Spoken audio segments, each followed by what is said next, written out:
Kemi Olunloyo, retired journalist, Dr. Kemi, for Kemi Talks Media. Let's talk about this young lady, Daniela Onyinchechi.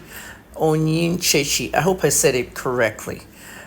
It's Thursday, the 4th of September, 2025. I was reading the story on Sahara Reporters, and the story basically says that she's an NYSC Corper in Ekiti State, and she went home for her grandmother's funeral. And as she arrived there at 4 a.m. in the morning, 21st of August, DSS swooped into her place and took her. Okay, at 4 a.m. in the morning, and they drove her to some unknown location. They don't know where she is. Her mother is all over the media talking. And when I looked at how the media is reporting this story, it should be a bigger story. They are selectively reporting it. In other words, some people are reporting it, others are not. So there's something fishy going on there. She was taken to an unknown location. We don't know where she is. The DSS hasn't talked. And this is their style. Okay, we rarely see women who are taken by the DSS. It's always a guy. It doesn't have to do with sex. It really depends on what your offense is. But this needs to stop. If the FBI takes somebody or the CIA or somebody, at least there will be a statement, a press conference, a statement, or something the next day. But with the DSS, we may not even see somebody for 2 years. So her parents are appealing. Her mother is very, very upset.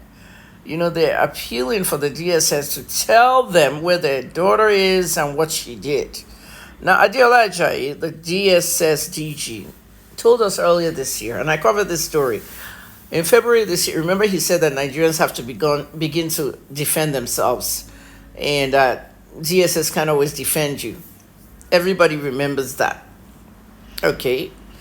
General Musa has said the same. All the security agencies are now telling us we're the ones that have to defend ourselves. Now, when the DSS DG said his own in February, he said I was referring to communities that we should be the first line of defense. Now, if this young lady was in her community, asleep at 4 a.m., and they come in and they, wear masks and so, what is that?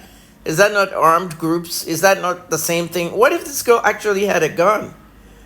We would have had a tragedy if she opened fire. You saw what happened in America last week when somebody just opened fire on 3 young men who came to, burglarize his house and killed them.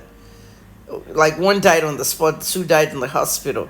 The whole thing was caught on tape. I watched it and I was just saying, if we're communities and we're defending ourselves, America is different. They have the laws to carry the guns in the house.